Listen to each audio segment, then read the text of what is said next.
From Keene in the Shire, the Liberty Media capital of the world, this is Daryl W. Perry, host of FPP Radio News for Thursday, September 10th, 2015. Silver is trading at $14.72 per ounce. Gold is valued at $1,110 per ounce. And according to BitcoinAverage.com, the average price of Bitcoin is $241.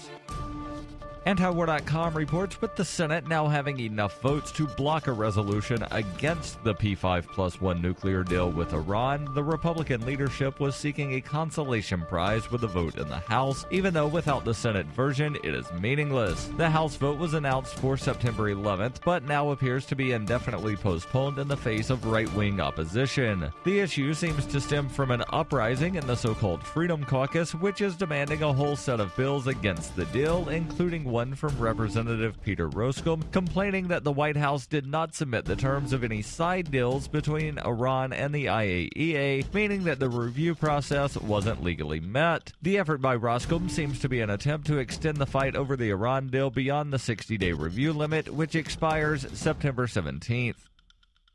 For over 35 years, Roberts & Roberts has been a trusted source for buying and selling your investment-grade precious metals. They also take Bitcoin for precious metal purchases and permanently removed the minimum purchase order for all orders paid in the digital currency. Call Roberts & Roberts today for knowledgeable advice on investing and a forward-thinking approach to new technologies. 850-478-5270 or online at rrbi.co. UPI reports for the third time in 4 years, the city of Cincinnati, Ohio, has fired its police chief, this time pointing to an ineffective leadership style and a propensity to disregard the chain of command. Police Chief Jeffrey Blackwell was fired Wednesday after two separate investigative reports were issued citing poor management of staff and using his office for personal gain. For example, one report states Blackwell would regularly try to obtain free tickets to sporting events. Investigators also said Blackwell enjoyed publicity and often favored select groups of friends in the police department rather than respecting the chain of command. One official said Blackwell once took and posted a selfie during the funeral procession for a police officer who was killed over the summer. City manager Harry Black wrote, "Morale is at an unprecedented low level, and the general sentiment throughout the department is that Mr. Blackwell's leadership style has created a work environment of hostility and retaliation." Black added that Blackwell also supposedly approved overtime for certain employees in the police department that was deemed excessive. Blackwell said, "I am immensely disappointed in the decision. I have worked very hard for the people of this city for 2 years." Officials have launched a search to fill the position once again, which they have done 3 of the past 4 years.